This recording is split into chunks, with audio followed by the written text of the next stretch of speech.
My name is Alabaster Elias, and... What? Hi, my name is Alabaster Elias, and I'm here to ask why the freak you're calling me. Oh, you want to talk about video games for no particular reason? Sure, always happy to do that with a stranger. What consoles do you like? Oh, the PS1? Which version do you like better? The one that's called the PlayStation and is colloquially known as the PS1 with the numeric symbol? Or the later, slightly revised PS1 with the number spelled out? Just forget it? Okay, I probably will. Any others? Oh, the Xbox One? Well, my opinion of you is growing lesser by the second. But which one? The original Xbox or the console that's actually called Xbox One? Okay, well forget the consoles. What games do you like? Some Mario game? You don't remember exactly? Just give me a few keywords. I'm a walking Panda Wookie. It had a 3D? That's a bit of a toughie. There's two of those. You remember the console? The DS? There aren't any 3D Mario games on the DS. Oh, you must be thinking of the 3DS. I despise people who don't make that distinction. Okay, jeez. Move away from the stuff I'm intensely passionate about. Don't have to be so rude about it. What games do you like on non-Nintendo consoles? Oh, God of War? Which one? The original or the reboot? Okay, sorry. Go on. Oh, Star Wars Battlefront 2? Which one? The original or the reboot? Too many duplicates? Okay, let's see. Oh, how about your favorite Sega game? There's only about one of those that's good. Not much chance of there being multiple of the same. Sonic the Hedgehog? There's 3 of those, kid. Well, that was rude. Why'd they hang up? I'll just keep it in the footage. Not like it's what I'm talking about today. Great game developers sure don't know what to call their products. I could talk about Tennis for Two or Space War or Noughts and Crosses, but I think the best place to start would probably be the very first true video game console. The Magnavox Odyssey. What a good name. It just gives the console this air of mystique, not that mystique. This enticing mystery that just really gives you this feeling that this is something new, innovative, magical, that this is something that will change the world as we know it. It's oddly prophetic because I don't know if Ralph Baer could have predicted his product would start an entire industry, that it would begin an odyssey that continues to this day. And I find that really beautiful. And then they released the video computer system, later renamed the 2600, which isn't much better. A big problem with the names of consoles and games this time was they were just boring or stupid. TV tennis, electro tennis. I mean, before the 2600, the first console with interchangeable cartridges was called the Channel F. For fun! Okay, so Mr. Lawson, you've created this revolutionary piece of technology that I'm sure will entertain many children the world over. We just have to figure out what to call it, you know? In all my years of working on this project, I've never actually thought about that. Marketing! Yes, sir? We can't figure out what to call this product. Well, what do kids like? Fun? And this product, it's some sort of TV thing, right? Yeah, TV. TVs have channels. Channel fun! Channel F! Oh my god, marketing, you're single-handedly keeping me in this company alive. I know, sir.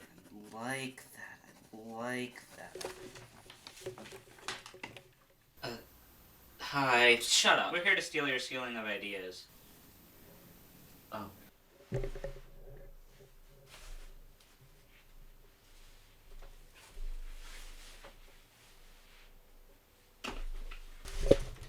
One of these early number namers was Nintendo, with their Color TV Game 6, and its sequel, the Color TV Game 15. So called because they displayed in color and had 6 and 15 games of Pong, I'm starting to notice a pattern. But after that, they would create a name so fantastic, so revolutionary, that it saved the Western industry. the entertainment system. It didn't have video or game in the name, so retailers would take it. Once the industry got back online, though, they decided to keep riding on that wave with the Super Nintendo Entertainment System, which, if you think about it, since the Nintendo isn't stated at the beginning of the name, that it isn't just there to denote the name of the company who made the console, but is also part of the console's actual name, meaning that they're technically, theoretically called the Nintendo Entertainment System and the Nintendo Super Nintendo Entertainment System, respectively. Thankfully for my mental health, the 16-bit era was also the era where we were introduced to what I consider the indisputable, unsurpassable king of console naming. Sega! They're not good at anything else, but they're real good at naming their consoles. I mean, the era of entertainment systems and Tommy Tutors and Zegses, Sega released the Genesis. Isn't that just so sonically nice? So mysterious, so immediately powerful. And auspicious too, Genesis means start. It was the start of a new era of the industry. One without monopoly, one with genuine competition. Greater innovation, greater variety. And they released the Game Gear, which we will not discuss further because it doesn't support my argument. But after that, they released the Sega Saturn. Do I know what it means? No. But when its major competitors are called the 64 because 64 bits, and the PlayStation? I think I'll take it. Speaking of which, Sony really took the easy route with their naming conventions. They named their first console a convoluted version of what it was. A cool toy that you sit in front of for an extended period of time. A PlayStation. And after that, it's the PlayStation 2, and the PlayStation 3, and the PlayStation 4. PS3 Slim.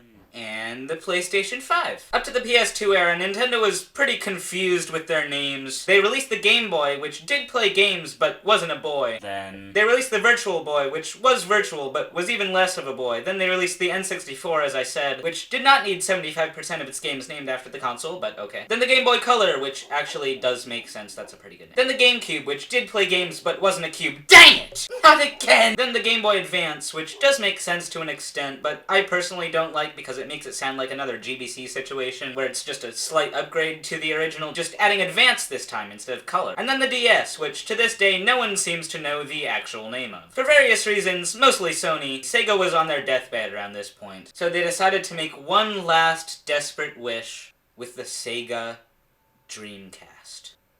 Wow. Doesn't that just sound so quietly somber, so desperately, clingingly hopeful? Like, I'm really getting chills thinking about it. They cast out their last dream into the inky night, hoping for a miracle. Almost makes me feel bad that Sony finally killed them 3 years later. Quick note, after the video game crash, Atari did not know what the frick to do. And this is really exemplified in the ridiculously confused, floundering names of their consoles. They released the 5200. Okay, fair enough, I guess. Then the 7800. Okay, that's a bit much on the multiplication of 2600. Then the fricking Zegs. Then multiple consoles named after Jungle Cats, and then they died. But back to PS2 era. Sega had just died, both Sony and Nintendo had grown stagnant and confused with their naming conventions, but a new competitor was about to enter the ring. What innovations would they bring? Not just to technology and game design, but to the rapidly declining business of video game console naming. Okay. I guess it makes sense to an extent. It is a box with an X on it. It's just kind of stupid. And I mean, there's no way the name came after the design, right? Like, the console can't have come out naturally having a giant letter on top of it, and then they just so happened to think, oh, that looks like an X. Xbox! They just decided Xbox would make it sound cool and high-tech to teens, then realized it didn't really make much sense, and decided to slap that big, goofy neon X on top of it. Also, it's always baffled me that the logo for Xbox is a circle. I mean, it's called Xbox, but the logo isn't a square? That's like the only place you could have made it make sense, and you made it a circle? But maybe they'll fix it with the next console. They didn't. On November 22nd, 2005, Microsoft released the Xbox 360. What the frick? What's the 360 for? The only thing I can think of is 360 degrees, but it's not the first console to have 360 degree vision. 3D consoles had existed for years, so what the frick does it mean? Then they made the Xbox One, which is the third Xbox. I think everyone except the Microsoft fanboys and my best friend who argues against just about everything I say can agree that Microsoft is one of the most consistently hilarious companies on the market, especially when it comes to console publishers, and their naming conventions are a prime example of this. I mean, after the Xbox One, they released the Xbox One X, which is just the name of the previous console with the first half of the name of the console line slapped on the end. I mean, that's like if they named the SNES the Nintendo Entertainment System Nintendo. And then after the Xbox One X and S, they released the Xbox Series X and S. You know, because Xbox is a series of consoles. And S, apparently. And after this sentence, henceforth, the name of the Xbox Series will never be spoken again on this channel, as a curse of inconceivable, monstrous horror. Henceforth, we shall refer to it as the Microsoft console and nothing else. Consider this a warning.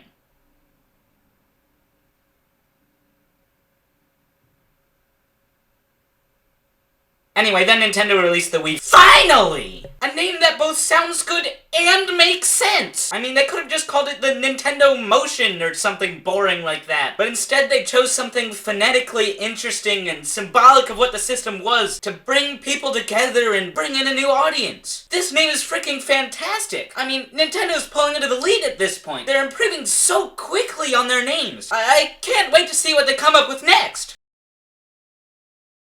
Oh yeah.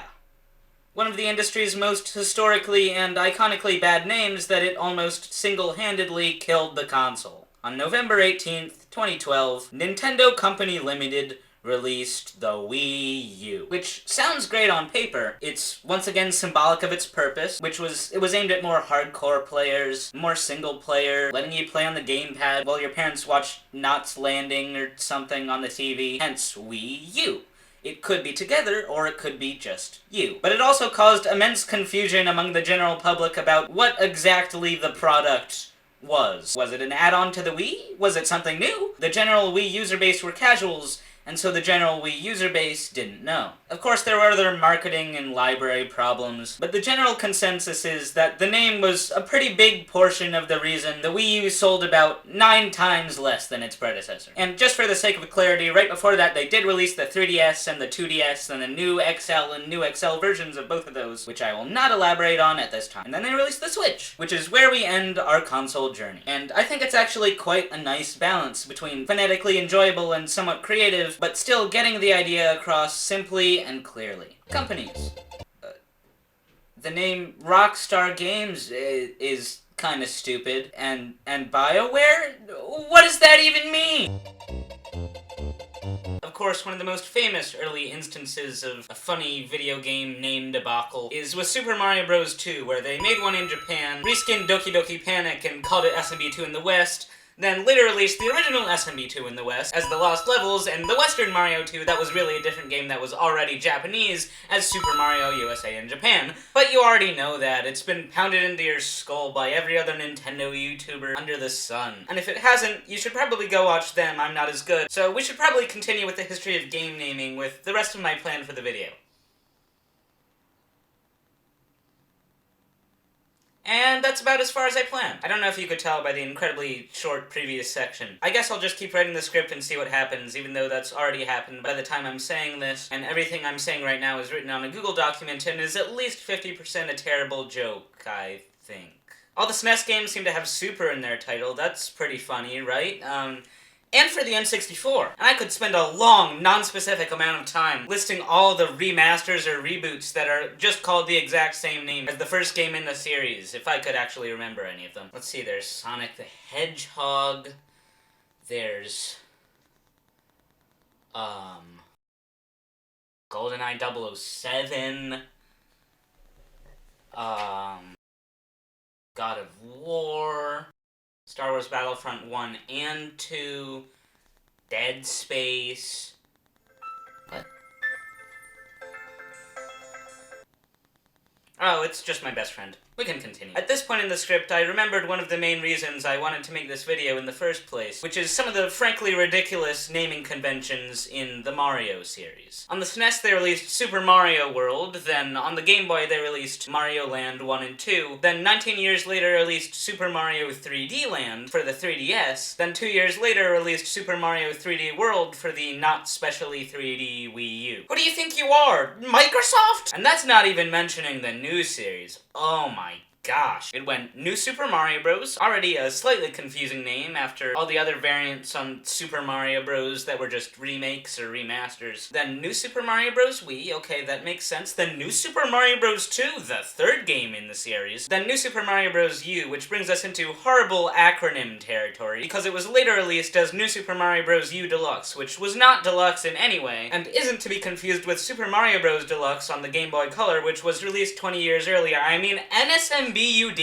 Seriously? And tying into both of these, I actually wanted to make this joke in my actual full review of the game, but I don't know if that'll actually ever happen. On February 21st, 2021, Super Mario 3D World finally got a boyfriend, with SM3DW plus BF. Not to be confused with Mario and Luigi Bowser's Inside Story plus Bowser Jr.'s Journey, or Mario and Luigi Superstar Saga plus Bowser's Minions, which bankrupted a company. Speaking of which, back to companies for a minute, what does Alpha Dream mean? Is it an alpha male's dream to play silly, timing-centric, turn-based RPGs based on the Super Mario Bros. Series? I wish that were the case, they'd be much better people, but that unfortunately is unlikely. So combined with its wildly abstract and confusing logo, what could it possibly mean? It was this point in the script that I remembered the original video game name debacle, with the whole Mario name situation. See, since the series is called Super Mario Bros., but only one of the bros' names is actually Mario, that automatically implies that the Mario in Mario Bros. Is the last name, meaning their names logically have to be Mario Mario and Luigi Mario. The first semi-official confirmation of this was in the 1993 Mario movie, in one particular scene when they're buying tickets or something, and that is the only impact that movie ever had on the rest of the series. It's been technically canon ever since. Also the fact that many remakes are named even more confusingly than just using the same name as the original. Like, Metroid Zero Mission sounds like its own game, but it's actually just a remake of the first Metroid. And why is Smash Bros. Melee called that? There are ranged attacks in the game, and there's melee attacks in all of the games. Yeah, that's all I got. Oh, frick, he's knocking on my door. I have to go, but, stay there.